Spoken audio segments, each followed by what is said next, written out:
일단 모유 먹은 아이가 더 똑똑하고 분유 먹이면 비만이 될 확률이 높아진다. 이거는 굉장히 많은 연구 결과들로 사실은 입증이 어느 정도 된 내용이기는 해요. 그런데 꼭 모유를 먹였기 때문에 똑똑한 거냐, 아니면 모유 수유를 하는 선택을 하는 부모들이 뭔가 확률적으로 지식도 더 있고 뭐 그렇기 때문에 아이가 똑똑한 거냐. 뭐 다미는 언제까지 먹었나요, 모유를? 다미는 3개월 정도까지 했습니다.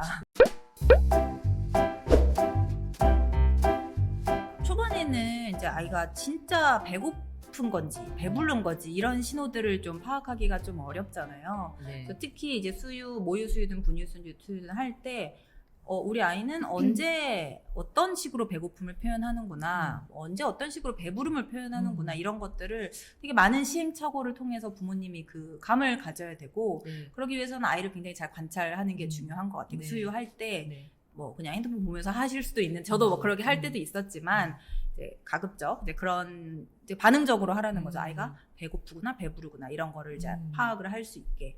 그리고 이제 뭔가 정해놓은 수유 텀에 따라서 예를 들면 3시간이 지났으니까 배가 고플 거야.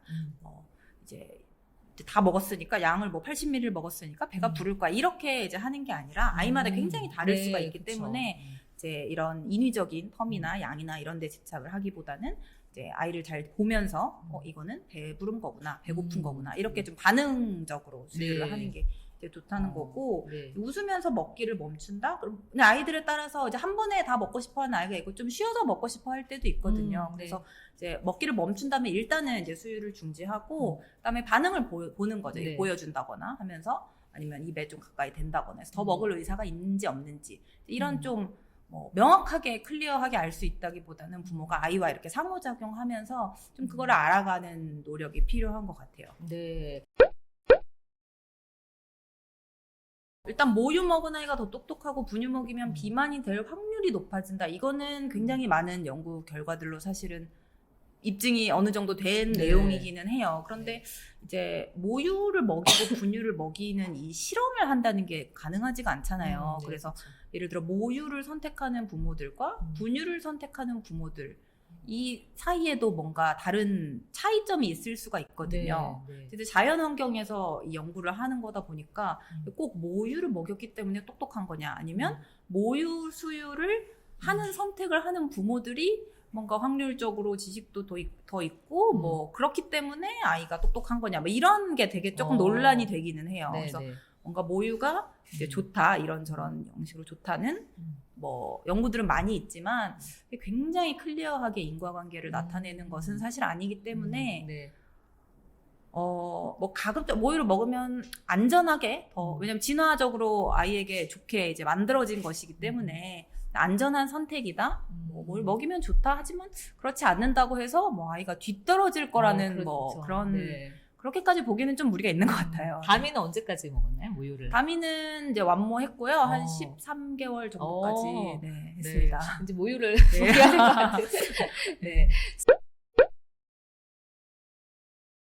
좋은 분유, 나쁜 분유를 가르는 기준이라기보다는 조금 피해야 할 성분 이런 것들은 조금 있어요. 제가 책에서 조금 상세하게 말씀을 드리긴 했는데, 뭐 예를 들면 뭐 말토덱스트린, 뭐 덱스트린이 들어간 성분의 경우에 논란의 여지가 좀 있긴 하지만 안 좋을 수도 있다. 뭐 이런 이야기가 있고, 그리고 판뮤가 들어간 이제 분유의 경우에는 뭐 무기질, 미네랄 농도, 뼈의 미네랄 농도가 좀 낮았다더라 하는 뭐 이런 연구 결과들이 조금 있어서 어떤 분유가 뭐 사실 분유라는 거는 굉장히 이제 법적으로 규제를 많이 받고 있는 거라서 어떤 분유든 간에 영양소가 뭐 부족하거나 할 수는 없어요. 딱 그 기준을 갖춰야만 판매가 가능한 거기 때문에 사실 시중에 나온 분유라면 다 웬만한 영양소는 갖출 수 있게 되어 있는데, 이제 그런 방금 말씀드린 특정 성분들 좀 찾아보시면 뭐 그런 아이들의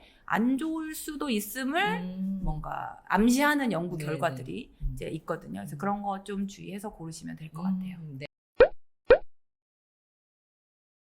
모유 수유를 하는 엄마가 먹으면 안 되는 게 사실 별로 없어요. 생각보다. 그러니까 생각보다 그냥 뭔가 전통적으로 이제 내려오는 이제 먹지 말라고 하는 이제 그런 것들이 대부분이고, 제가 책에서 그리고 영상에서도 이제 설명을 드렸는데 거의 없어요. 먹으면 네, 안 되는 네. 제품 거의 없고. 매운 이제 음식 먹지 말라는 얘기 있잖아요. 매운 음식은 먹으셔도 돼요. 왜냐면 어. 모유라는 거는 이제 일단 부모의 피를 가지고 만드는 건데 네. 이제 매운 성분이 피에 그대로 이제 녹아 들어가는 게 아니기 네. 때문에 이제 소화기관을 통해서 흡수가 되고 음. 이제 그게 피가 되면 그 피에서 모유가 나오는 건데 네. 이제 매운 성분이 이제 바로 피로 가지 않기 음. 때문에 매운 거는 먹으셔도 되고요. 다만 그 마늘 향이나 음. 이런 파에서 난 알싸한 그 맛 있잖아요. 네, 네. 그 맛을 내는 성분이 있는데 음. 그게 이제 모유에까지 피를 통해서 들어갈 수 있다고 해요. 근데 그게 아이에게 나쁜 건 아니지만 아이가 뭐 모유의 맛을 싫어할 수도 있어서 이제 아이가 모유를 거부한다거나 하는 경우에 이제 그런 거를 네, 주의하시는 것도 방법이 될 수 있고 네.